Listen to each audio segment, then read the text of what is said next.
Hello friends, मी doctor Sarika. तर आजचा आपला टॉपिक आहे मेनोपॉजल कंप्लेंट्स आणि त्यावरील होमिओपॅथिक ट्रीटमेंट.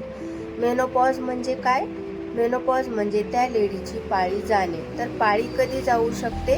तर 45 ते 52 या दरम्यान पाळी जाऊ शकते. काही लेडीची 55 पर्यंत जाते, तर काही लेडींची 40व्या वर्षी सुद्धा पाळी जाऊ शकते.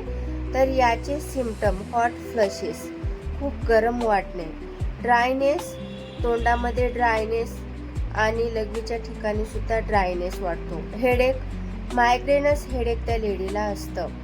अचानकपणेच असं खूप सिव्हिअर टाईपचं हेडेक त्या लेडीला होऊ शकतं. स्लीप डिस्टर्बन्स, मध्येच झोप येते, मध्येच झोप मोडते. खूप थकवा त्या लेडीला येऊ शकतो. थोडं जरी काम केलं तरी थकवा येतो. रात्री जास्त घाम येण्याचं प्रमाण वाढतं. ऑस्टिओपोरोसिस म्हणजे हाडांची झीज होते. इन्सोमनिया म्हणजे कधी झोपच येत नाही. केसांमध्ये कोरडेपणा खूप वाढतो किंवा स्काल्पवरती टक्कल पडू शकतं. ती लेडी खूप अँक्शियस दिसून येते, म्हणजे समटाईम कधी अँक्झायटी वाढते.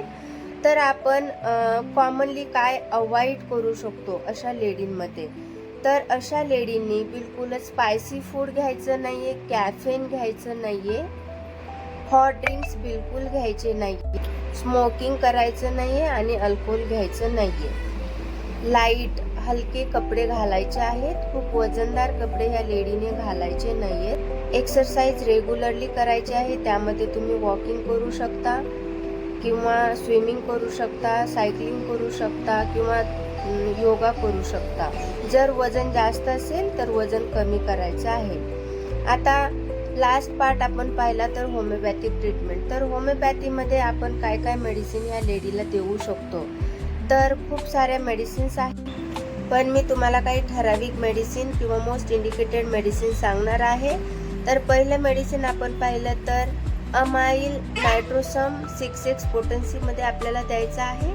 तर यामध्ये होतं काय की सडन हॉट सेन्सेशन असतं त्या लेडीमध्ये.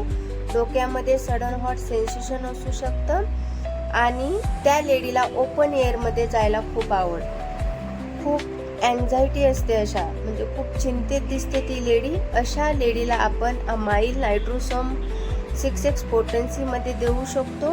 दुसरं मेडिसिन आपण पाहिलं तर लॅकेसिस 30 किंवा 200 पोटन्सीमध्ये. ती लेडी खूप डिप्रेस्ड असते, हॉट फ्लशेस असतात, नाईटला जास्त प्रमाणामध्ये घाम येणं किंवा झोप झाल्यानंतर खूप गरम होणं, जास्त गरमीमध्ये त्रास होणं किंवा गरम रूममध्ये त्रास होणं किंवा जास्त टाईट कपडे घातल्यानंतर त्रास होणं. तर अशा लेडीला आपण लॅकेसिस 30 किंवा 200 पोटन्सीमध्ये देऊ शकतो. क्लोनाइन 200. तर हे मेडिसिन सुद्धा फ्लशेस असतात, हॉट फ्लशेस असतात किंवा लेफ्ट साईडचं हेडेक खूप प्रमाणामध्ये असतं. दिवसभर त्या लेडीला खूप त्रास होतो किंवा सूर्य उगवल्यानंतर खूप त्रास होतो आणि ती लेडी खूप इरिटेबल असते. तर असं असेल तर आपण क्लोनाइन 200 त्या लेडीला देऊ शकतो. नॅट्रोमूर 30 किंवा 200 पोटन्सीमध्ये. जर लेडी खूप हडकुळी असेल, खूप लीन असेल आणि इरिटेबल पर्सनॅलिटी असेल, तर अशा लेडीला आपण नॅट्रोमूर 30 किंवा 200 पोटन्सीमध्ये देऊ शकतो.